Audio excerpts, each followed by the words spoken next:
ചിത്രപതംഗം. ദൃശ്യഭാഷയൊരുക്കുന്നതിൽ അഭിനയത്തിൻ്റെ പങ്ക് എന്താണ്? ഇതിനെക്കുറിച്ചാണ് ഇന്ന് ചിത്രപതംഗത്തിൽ പ്രതിപാദിക്കുന്നത്. പ്രിയ ശ്രോതാക്കളെ, ഇന്ന് ചിത്രപതംഗത്തിൽ പങ്കെടുക്കുന്നത് അഭിനേതാവും കാസ്റ്റിംഗ് ഡയറക്ടറുമായ ശരൺ SS.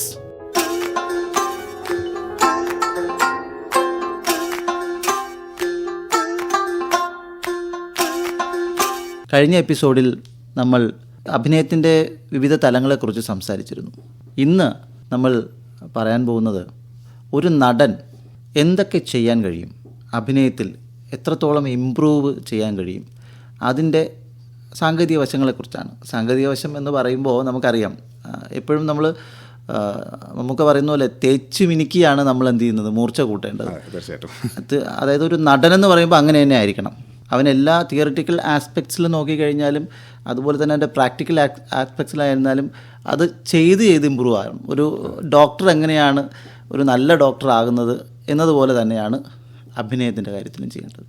അപ്പോൾ ഏതൊക്കെ ക്വാളിറ്റി സ്വാംശീകരിക്കാൻ കഴിയും, ഏതൊക്കെ ക്വാളിറ്റി നമ്മൾ കളയണം എന്നൊക്കെ ഒരു കാസ്റ്റിംഗ് ഡയറക്ടർ എന്ന നിലയിൽ ചില കാര്യങ്ങൾ, ചില ടിപ്സുകൾ കൊടുക്കാൻ കഴിയും. എന്തൊക്കെയാണ് നമുക്ക് പറഞ്ഞു തുടങ്ങാം.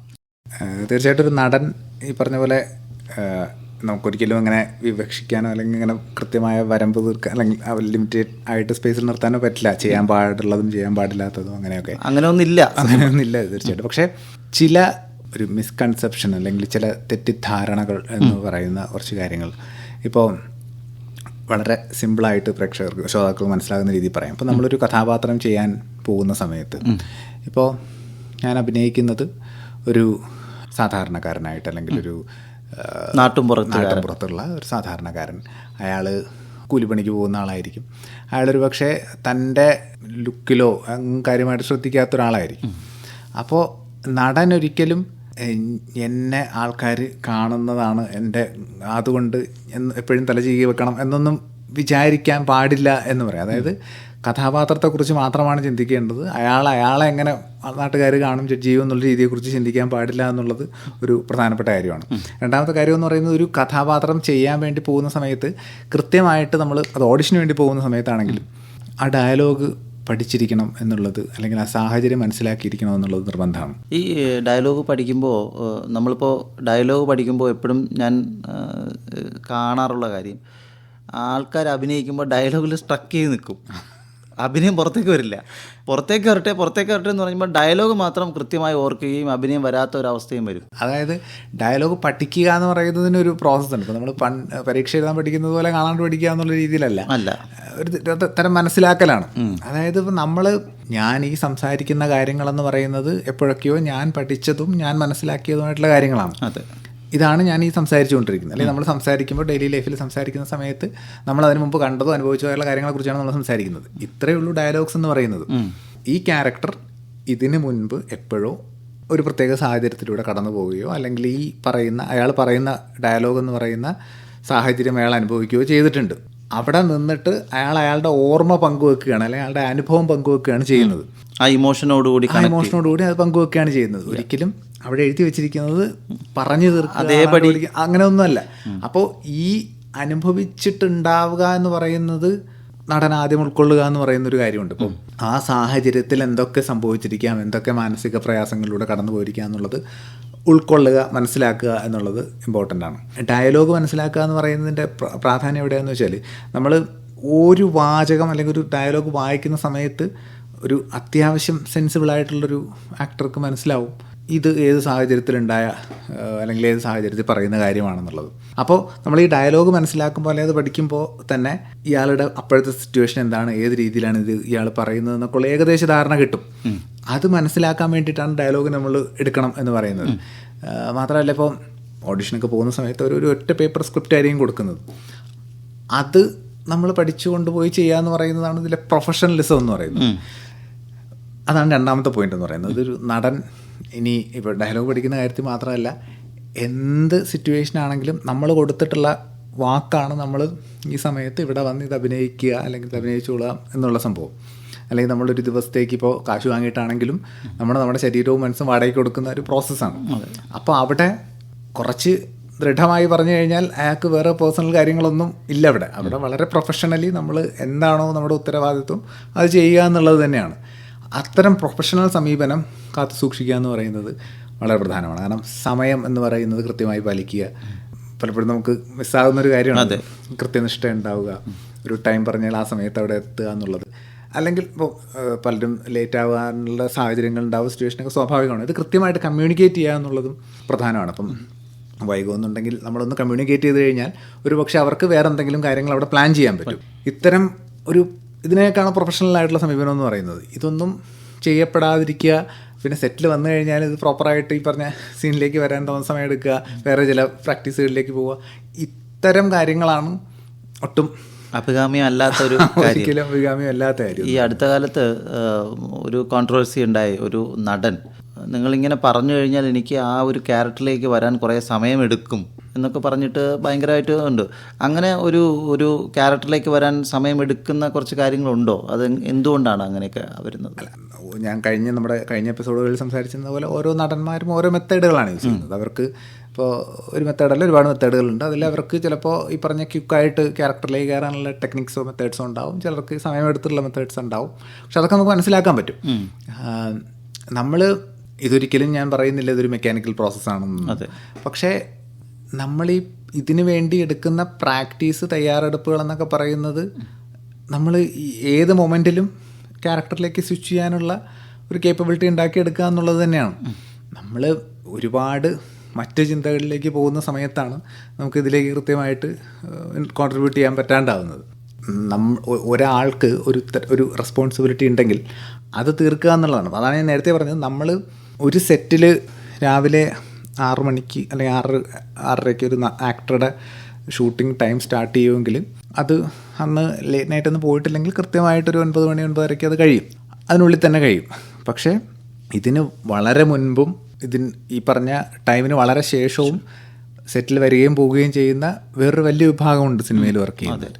അപ്പോൾ അവർക്ക് ഈ പറഞ്ഞ പോലെ അവരും വർക്ക് ചെയ്തുകൊണ്ടിരിക്കുകയാണ്, സമ്മതിക്കുകയാണ്, നമ്മളിതൊരു ക്രിയേറ്റീവ് പ്രോസസ്സാണ്, കാര്യങ്ങളൊക്കെ ശരിയാണ്. പക്ഷേ അവർ കാണിക്കുന്നൊരു ആത്മാർത്ഥത എന്ന് പറയുന്നത് കൊണ്ടാണ് അവർക്ക് ഇതിലേക്ക് ഫുൾ അവർ കോൺട്രിബ്യൂട്ട് ചെയ്ത് ഡെഡിക്കേറ്റ് ചെയ്ത് നിൽക്കുന്നത്. നമ്മുടെ ശരീരവും മനസ്സും വാടകയ്ക്ക് കൊടുത്തിരിക്കുകയാണ്. അങ്ങനെ ഒന്ന് സങ്കല്പിച്ച് നോക്കും. ഞാൻ എന്ന് പറയുന്ന നടൻ എൻ്റെ ശരീരവും മനസ്സും ഇന്നത്തെ ദിവസം ഇവിടെ വാടകയ്ക്ക് കൊടുത്തേക്കാണ്. നിങ്ങളത് ഉപയോഗിക്കുകയോ ഉപയോഗിക്കാതിരിക്കുകയോ എന്നെ ഒരു പ്രശ്നമില്ല. അതാണ് നമ്മൾ ചിന്തിക്കേണ്ട ഏറ്റവും ബേസിക് കാര്യം എന്ന് പറയുന്നത്. ഇപ്പം ഞാൻ അവിടെ പോയി രാവിലെ വന്നിരുന്ന് എനിക്ക് അവരെ ഭക്ഷണം തരും, കാശ് തരും, എല്ലാം തരുന്നുണ്ട്. അവിടെ എനിക്ക് എല്ലാ സൗകര്യങ്ങളും തന്നൊരു മുറിയോ ഒരു ക്യാരവനോ തന്ന അവിടെ ഇരുത്തിയിരിക്കുമ്പോൾ അവിടെ ഇരിക്കുന്നതിന് ഒരു പ്രശ്നമില്ല. കാരണം ഞാൻ ഇന്ന് ഇവർക്ക് വേണ്ടി കൊടുത്തിരിക്കുന്ന ദിവസമാണ്. അത് ഉപയോഗിക്കേണ്ടത് അവരുടെ ഉത്തരവാദിത്തമാണ്. ഉപയോഗിച്ചിട്ടില്ലെങ്കിൽ വൈകുന്നേരം സമയം കഴിയുമ്പോൾ ഞാൻ പോകും. ഒരിക്കൽ ജഗതി ചേട്ടൻ ഇങ്ങനെ പറഞ്ഞു, ഞാനൊരു ടൂളാണ്, എന്നെ അവിടെ കൊണ്ടിരുത്തണം. ഞാനൊരു സൈക്കിള് ചവിട്ടുകയാണെങ്കിൽ സൈക്കിള് അപ്പം നിങ്ങൾ എങ്ങനെയാണ് എന്നെ ഉപയോഗിക്കുന്നത് പോലിരിക്കും. അതൊരു വളരെ റെലവൻറ്റ് പോയിൻ്റാണ്. അത് അദ്ദേഹം ഒരു ഡയറക്ടേഴ്സ് ആക്ടർ എന്നൊക്കെ പറയുന്ന കൂടുതൽ ആക്ടേഴ്സും അങ്ങനെയൊക്കെ തന്നെയാണ്. നമ്മൾ മുൻപ് ഇപ്പോഴൊക്കെ സംസാരിച്ചിട്ടുള്ള കാര്യമാണ്. പലപ്പോഴും നല്ല ആക്ടേഴ്സ് എന്ന് പറയുന്നവരുടെ മൊത്തം ഒരു പവർ പുറത്തേക്ക് കൊണ്ടുവരുന്നത് നല്ല ഡയറക്ടേഴ്സ് തന്നെയാണ്. അങ്ങനത്തെ നല്ല കൈകളിലല്ല ചെന്ന് പെടുന്നതെങ്കിൽ ഇനി എത്ര തേച്ച് മിനുക്കി വെച്ചിരിക്കുന്ന ആളാണെന്ന് പറഞ്ഞാലും ഈ നേരത്തെ പറഞ്ഞ പോലെ അദ്ദേഹം പറഞ്ഞ വാചകം എനിക്ക് ഇപ്പോഴും കൃത്യമായിട്ട് ഓർമ്മയുണ്ട്. ഞാനൊരു സൈക്കിളാണ്, എന്നെ വളരെ കണ്ടീഷനായിട്ട് വെച്ചേക്കാണ്. എടുത്ത് ചവിട്ടുന്ന ആൾക്ക് എങ്ങനെയും ചവിട്ടാം, നേരെ തേടും ചവിട്ടാം, എന്നെ എവിടെയെങ്കിലും കൊണ്ട് തള്ളിയിടാം. അപ്പോൾ ഈ ചവിട്ടുന്ന ആളാണ് സംവിധായകൻ എന്ന് പറയുന്നത്. ആക്ടർ ഒരു ടൂളാണ്. അപ്പോൾ ഈ ടൂൾ എന്നുള്ള രീതിയിൽ ആക്ടർ കംപ്ലീറ്റ് ആയിട്ട് ഡെഡിക്കേറ്റഡ് ആയിട്ട് അവിടെ നിൽക്കണം എന്നുള്ളതാണ് ഞാൻ പറയുന്നൊരു പോയിന്റ് എന്ന് പറയുന്നത്. ജയതിച്ചേട്ടൻ്റെ കാര്യം പറയുമ്പോൾ അദ്ദേഹം ഈ പറഞ്ഞ രാവിലെ മുതൽ ഉച്ച ഒരു സെറ്റിൽ, അത് കഴിഞ്ഞ് വേറൊരു സെറ്റിൽ, ഇങ്ങനെ രാത്രി വേറെ സ്ഥലത്ത് ഇങ്ങനെ ടൈം കറക്റ്റ് പാർട്ടീഷൻ ചെയ്ത് ഓടിക്കൊണ്ടിരുന്നതാണ്. അദ്ദേഹത്തിൻ്റെയൊക്കെ മനസ്സിൽ പൂർണ്ണമായിട്ടും അഭിനയിക്കുക എന്നുള്ളൊരു ഞാൻ പറയുന്ന ആ ഒരു ആറ്റിറ്റ്യൂഡ് ആണ് ഇതിനോട് തീർച്ചയായിട്ടും കാണിക്കേണ്ടത്. നമ്മളൊരു ഘട്ടം എത്തിക്കഴിയുന്ന സമയത്ത് പിന്നെ ഇതിലേക്ക് എത്തിപ്പെടാനൊരു എത്തിപ്പെട്ട് കഴിയുമ്പോൾ പിന്നെ ഇത് സൈഡിലെ പരിപാടി ആകുതി ചെയ്യുന്ന രീതിയിലേക്ക് മാറരുത് എന്നുള്ളതാണ് എനിക്കിപ്പോൾ ഈ ആക്ടേഴ്സ് ആവാൻ ആഗ്രഹിക്കുന്ന എല്ലാവരോടും പറയാനുള്ളൊരു പ്രധാനപ്പെട്ട കാര്യം എന്ന് പറയുന്നത്. പിന്നെ ചോദിക്കാനുള്ളത്, ഈ നമ്മുടെ ഒരു ആക്ടറിൻ്റെ ശരീരം ഒരു ടൂൾ ആയിട്ട് ഉപയോഗിക്കുക എന്നുള്ളതാണ്. അപ്പോൾ നമ്മളൊരു ചലച്ചിത്രത്തിൽ ഒരു വേഷം നമ്മൾ ചെയ്തു. വേഷമെന്ന് പറയുമ്പോൾ ഉദാഹരണം പറഞ്ഞാൽ ഒരു വയസ്സനായി അഭിനയിച്ചു, അല്ലെങ്കിൽ ചെറുപ്പക്കാരൻ അഭിനയിച്ചു. അപ്പോൾ ഇങ്ങനെ ആകുമ്പോൾ അതിൻ്റെ കോസ്റ്റ്യൂം, മേക്കപ്പ് ഇങ്ങനെയൊക്കെ മാറുന്നതിനോടൊപ്പം തന്നെ ആ ശരീരത്തിൻ്റെ ചലനങ്ങളും ആംഗ്യ വിക്ഷേപങ്ങളൊക്കെ മാറ്റേണ്ടതില്ലേ? എങ്കിലല്ലേ കുറച്ചുകൂടെ ബെറ്റർ ഓപ്ഷനായി മാറും. അപ്പോൾ എല്ലാം മീശ വയ്ക്കുന്നു, മറ്റതിൽ മീശ ഇല്ലാതിരിക്കുന്നു, ഇതിൽ വിഗ് വയ്ക്കുന്നു, അത് മാത്രം പോരാ. അത് നമ്മളിപ്പം വളരെ റീസെൻ്റ് ആയിട്ട് ഇറങ്ങിയ 1-2 ചിത്രങ്ങൾ അങ്ങനത്തെ ചില സാഹചര്യങ്ങൾ നമ്മൾ കണ്ടതാണ്. നമ്മുടെ ആഹാര്യം എന്ന് പറയും, നമ്മുടെ കോസ്റ്റ്യൂം ആൻഡ് മേക്കപ്പ് കാര്യങ്ങൾ പറയുന്നതാണ്. അപ്പം അത്തരം കാര്യങ്ങൾ നമ്മുടെ ബോഡിയിലേക്ക് അപ്ലൈ ചെയ്ത് കഴിയുമ്പോൾ നമ്മൾ കുറച്ച് നേരം കണ്ണാടിയിലോ മറ്റോ നോക്കിയിരുന്നിട്ട് എന്താണ് എൻ്റെ ശരീരത്തിന്, എൻ്റെ മുഖത്തിന് ഉണ്ടായിരിക്കുന്ന മാറ്റം എന്നുള്ളത് ഉൾക്കൊള്ളുകയും അതിനനുസരിച്ച് നമ്മുടെ ശരീരഭാഷയെ, ബോഡി ലാംഗ്വേജിനെ മാറ്റുകയും ചെയ്യുക എന്നുള്ളതാണ് ഒരു നടൻ ചെയ്യേണ്ട ഒരു ബേസിക് കാര്യം എന്ന് പറയുന്നത്. ഗ്രീക്ക് നാടകങ്ങളിലൊക്കെ ഇങ്ങനത്തെ ഒരു സംഭവം ഉണ്ടായിരുന്നു. അവർ ഈ കോസ്റ്റ്യൂം ഇത് ചെയ്തതിന് ശേഷം നേരെ അടുത്ത കോറിഡോറിലൂടെ പോകുമ്പോൾ ഒരു കണ്ണാടി വെച്ചിരിക്കുന്നു. കണ്ണാടി വെച്ചിട്ട് കണ്ണാടി എപ്പോഴും വച്ചിരിക്കുമെന്നാണ് പറയുന്നത്. തീർച്ചയായും. അപ്പോൾ എന്നിട്ട് ട്രാൻസ്ഫോം ആയിട്ടാണ് അടുത്ത സ്റ്റേജിലേക്ക് കിടക്കുക. എൻ്റെ വളരെ പേഴ്സണലായിട്ട് എക്സ്പീരിയൻസ് എന്ന് ഞാൻ പറയുകയാണ്, അതൊരു വളരെ ഘടകമാണ്, ഇൻട്രസ്റ്റിംഗ് ആയിട്ടുള്ളൊരു ഫേസാണ്. അവിടെ നമുക്ക് ഇരിക്കുമ്പോൾ നമുക്ക് മനസ്സിലാവും, നമ്മൾ അതിനെങ്ങനെ നമ്മുടെ ശരീരത്തിലേക്ക് അതിങ്ങനെ കയറുന്നത് പോലുള്ളൊരു ഫീൽ നമുക്ക് കിട്ടും. നമ്മുടെ എനർജി ലെവലൊക്കെ ഭയങ്കരമായിട്ട് മാറും. എങ്ങനെയാണ് നമ്മൾ മേക്കപ്പ് ചെയ്തിരിക്കുന്നത് അതിനനുസരിച്ച് നമ്മുടെ ശരീരം ആ രീതിയിലേക്ക് ചേഞ്ച് ആവും. നമ്മുടെ കണ്ണി വെട്ടുന്നതിൻ്റെ വേഗത പോലും മാറും. നമ്മൾ നടക്കുന്നത്, നമ്മൾ സംസാരിക്കുമ്പോൾ എടുക്കുന്ന ബ്രീത്ത് ഒക്കെ ചേഞ്ച് ആവും. അത് എക്സ്പീരിയൻസ് ചെയ്യാൻ അത്തരം വളരെ ഇപ്പോൾ ഒരു ചെറുപ്പക്കാരൻ്റെ ഒരു പ്രായമായ ആളുടെ മേക്കപ്പ് ചെയ്ത് കഴിഞ്ഞിട്ട് കണ്ണാടിയിൽ മറ്റും നോക്കി കുറച്ച് നേരം വളരെ ഒരു മെഡിറ്റേറ്റീവ് സ്റ്റേറ്റിൽ ഇരുന്ന് കഴിഞ്ഞാൽ തന്നെ നമുക്ക് ആ വ്യത്യാസം മനസ്സിലാവും. പലപ്പോഴും ഈ പറഞ്ഞ ചില ഉദാഹരണങ്ങൾ സംഭവിക്കുന്നത് എന്താണെന്ന് വെച്ചാൽ കോസ്റ്റ്യൂം മേക്കപ്പ് എല്ലാം ഉണ്ടാവും, പക്ഷേ ആളുടെ പ്രായം എപ്പോഴും അത് തന്നെയായിരിക്കും. അപ്പോൾ അത് മറികടക്കാൻ വേണ്ടി ചില സംവിധായകർ, ചില ജസ്റ്റാൾസ്, ദാറ്റ് മീൻസ് ചില കൈയൊക്കെ താഴ്ത്തിയിട്ടിട്ട് അങ്ങനെ നടക്കുക. ഞാൻ ഈ അടുത്ത കാലത്ത് കണ്ടത് ഇപ്പോൾ ഓസ്ലർ എന്ന് പറയുന്ന ചിത്രത്തിൽ പിന്നെ നമ്മുടെ ജയറാമേട്ടൻ്റെ സ്വാഭാവികമായിട്ടുള്ള നടത്തമല്ല അത്, പക്ഷെ വേറെ ഏതോ സിനിമയൊക്കെ എനിക്ക് തോന്നിയെങ്കിലും ചെറുതായിട്ടൊന്ന് മാറ്റി പിടിച്ചിട്ടുണ്ട് അതേപോലെ. പിന്നെ വേറെ കുറേ സിനിമകളിൽ ഞാൻ പിന്നെ കുഞ്ചാക്കോ ബോബൻ്റെ സിനിമ, അതിന് അദ്ദേഹം അതിൻ്റെ ചുണ്ട് അത്. അപ്പോൾ ഇങ്ങനെയൊക്കെയുള്ളൊരു ട്രാൻസ്ഫോർമേഷൻ ആ ടൂള് മാറ്റി ഒന്ന് പിടിച്ചാൽ കുറച്ചുകൂടെ ഇരിക്കുമെന്നൊരു തോന്നൽ എനിക്കുണ്ട്. ഉറപ്പായിട്ടും അവരുടെ ഇപ്പോൾ എത്രയോ കാലമായിട്ട് ആൾക്കാർ കണ്ടുകൊണ്ടിരിക്കുന്നൊരു ശൈലിയാണ്. ആ ശൈലി മാറ്റി പിടിക്കുക എന്ന് പറയുന്നത് ചെറിയ മാറ്റങ്ങൾ മതിയാവും, വ്യക്തമായ വ്യത്യാസങ്ങൾ ഉണ്ടാവാൻ. ഇപ്പോൾ ഇപ്പോഴും ഓർമ്മയുണ്ട് ഈ ഓസ്ലറിൻ്റെ കാര്യം പറഞ്ഞപ്പോൾ ഇടയ്ക്ക് പഞ്ചവർണ്ണത്തത്ത എന്ന് പറയുന്ന ചിത്രത്തിൽ അത് ഞാൻ പറഞ്ഞില്ലെന്നേ ഉള്ളൂ. അത് രമേഷ് പിഷാരടി ഒരു ഇൻ്റർവ്യൂവിന് പറഞ്ഞിട്ടുള്ളൊരു കാര്യമാണ്. അദ്ദേഹത്തിൻ്റെ ജസ്റ്റേഴ്സ് ഭയങ്കര കൂടുതലാണ്, ഒരുപാട് ആ കൈ കൊണ്ട് ആക്ഷൻസ് കാണിക്കുന്ന ആളാണ്. അപ്പോൾ ആദ്യം ചെയ്ത സംഭവം എന്ന് വെച്ചാൽ ഈ ഒരു ബാഗ് എന്തോ എടുത്തിട്ട് വെച്ച് കൊടുത്തിട്ട് ആ കൈ അതവിടെ നിന്ന് എടുക്കരുത് എന്നുള്ള രീതിയിൽ കൈയെ പൂർണ്ണമായിട്ടും അനക്കാണ്ട രീതിയിലാക്കി ലോക്കാക്കി വെച്ചു. പിന്നെ ഈ പറഞ്ഞ ഹെയറിൻ്റെ പരിപാടി. അപ്പം അതൊരു ഡയറക്ടർ ചെയ്ത വളരെ ബുദ്ധിപരമായ രീതിയാണ്. അങ്ങനെ തന്നെ ഇപ്പം നമ്മൾ ഒരു പറഞ്ഞ് ക്ലിയർ ചെയ്യാനല്ലെങ്കിൽ അവരൊക്കെ ഈ പറഞ്ഞ പോലെ ഒരുപാട് കാലമായി അങ്ങനെ ഒരു രീതിയിൽ വേറൊരു ട്രാക്കിൽ വന്ന ആൾക്കാരാണ്. അപ്പോൾ ഇത്തരം ചില രീതികൾ യൂസ് ചെയ്യാം. അത് പറയുമ്പോൾ വളരെ ഇൻട്രസ്റ്റിംഗ് ആയിട്ടുള്ള വേറൊരു കാര്യം കൂടി പറയാം. ഞാൻ വളരെ അടുത്ത് റീസെൻ്റ്ലി ആലോചിച്ച ഒരു കാര്യമാണ്.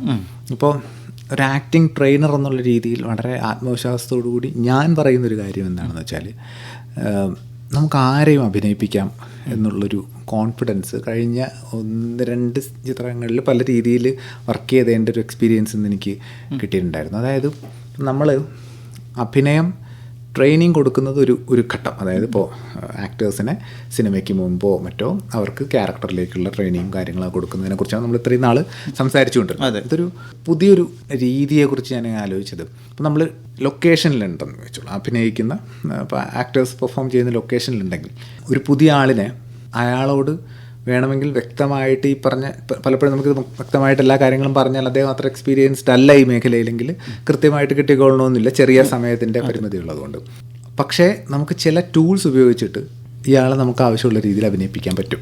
അത് ഞാൻ പറയുന്നത് കുറച്ച് കടന്നു പോകുമെന്നറിയില്ല. നമ്മളിപ്പോൾ പെറ്റ്സിനെയൊക്കെ അഭിനയിപ്പിക്കില്ലേ, അപ്പോൾ നമ്മൾ എന്താ ചെയ്യുന്നത്? നമ്മളൊരിക്കലും അവരോട് ക്യാരക്ടറിനെ കുറിച്ചിട്ട് പറഞ്ഞു കൊടുത്തിട്ടൊന്നുമല്ലോ ചെയ്യില്ല. നമ്മൾ ചില ടെക്നിക്സ് യൂസ് ചെയ്യുകയാണ് ചെയ്യുന്നത്.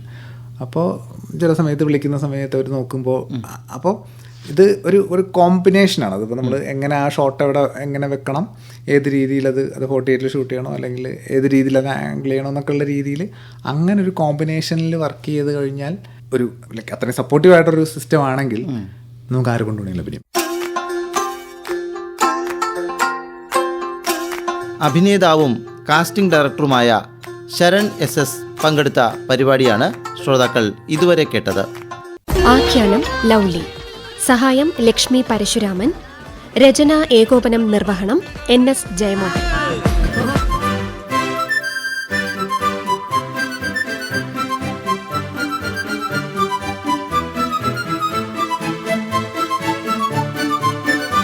ചിത്രപതംഗം.